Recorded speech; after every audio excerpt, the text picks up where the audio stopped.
Cabo e o pessoal que está na internet, todo mundo reunido aqui para um tema que, olha, tem tudo para gerar muita repercussão nas próximas horas. O que aconteceu foi o seguinte, também está no UOL, uma matéria que o Jamil Chad trouxe para a gente. Um soldado israelense deixou o Brasil depois que a justiça brasileira ordenou uma investigação da Polícia Federal. É um reservista israelense de 21 anos, o nome dele é Yuval Vagdani.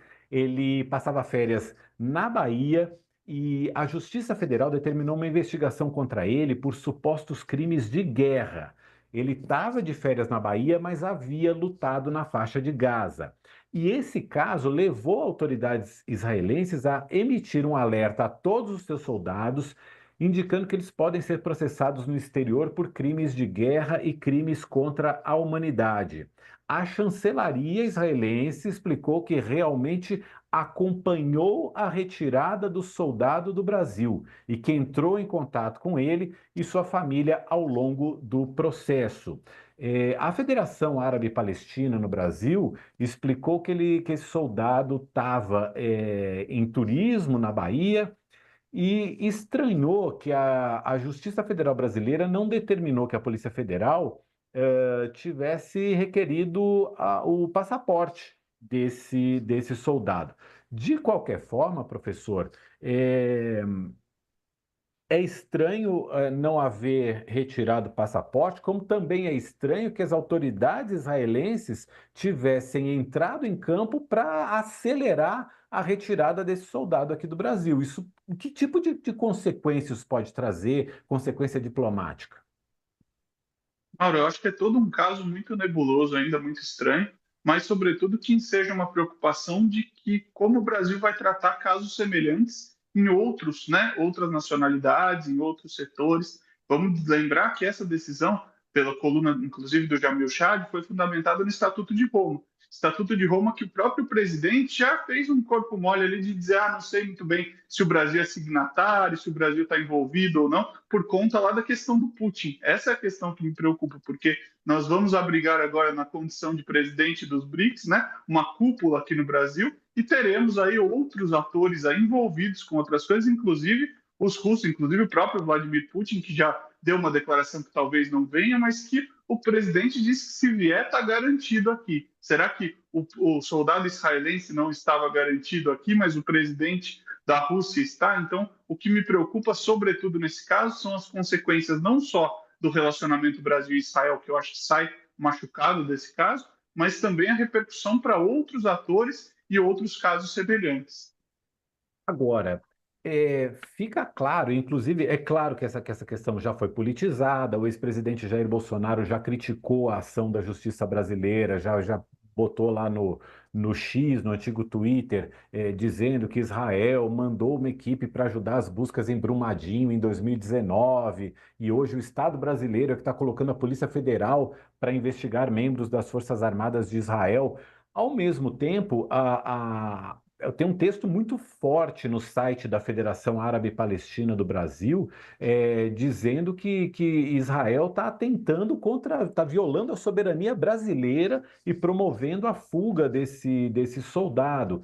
E, ao mesmo tempo, também fica esquisita aí a postura das autoridades brasileiras, que não sei, é tudo especulação nesse momento, mas que, no mínimo, não tiveram a cautela de reter o passaporte desse soldado. Tudo muito nebuloso por enquanto. Sem dúvida, né? A gente vai precisar ouvir mais, acompanhar mais, mas eu acho que o grande risco é esse que você colocou desde o início, né? A politização desse tipo de ação.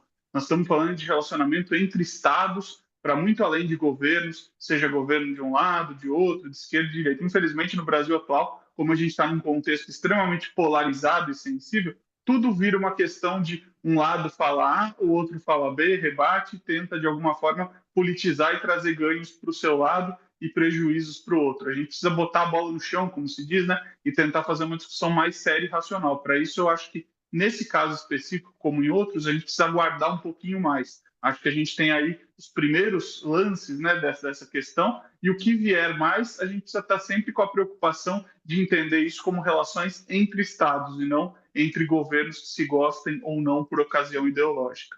E a gente sabe do quanto que isso interferiu, inclusive até na própria popularidade do presidente Lula, quando ele começou a criticar Israel pelas ações em Gaza, chamando inclusive de genocídio, se referindo a genocídio.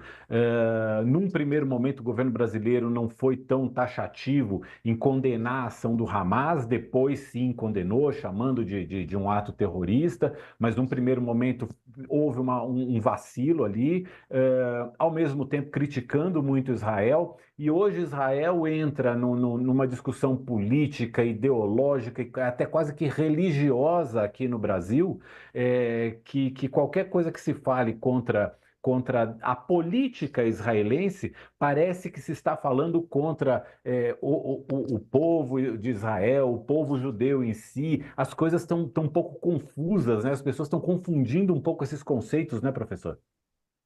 Mauro, sem dúvida, esse é o cuidado que a gente tem que ter, né? Nós temos comunidades aqui, tanto árabes quanto judias, quanto israelenses aqui, já de um tempo estabelecidas no Brasil e que convivem muito bem, né? Você, morando em São Paulo, sabe muito bem, conhece muito bem a realidade aí do quanto que a gente tem uma cidade cosmopolita que abriga aí uma série de comunidades que se interrelacionam muito bem, obrigado. A gente não pode perder esse ativo importante em detrimento de questões ideológicas do momento. Então, acho que essa é a grande preocupação, separar um pouco o que é o povo judeu, o que é o povo árabe, desses governos que hoje estão estabelecidos, seja na faixa de Gaza, seja no Oriente Médio como um todo, e de iniciativas que, por vezes, escapam até mesmo a governos, né? Instituições terroristas ou mesmo pessoas que vão tomar atitudes A ou B, a gente não pode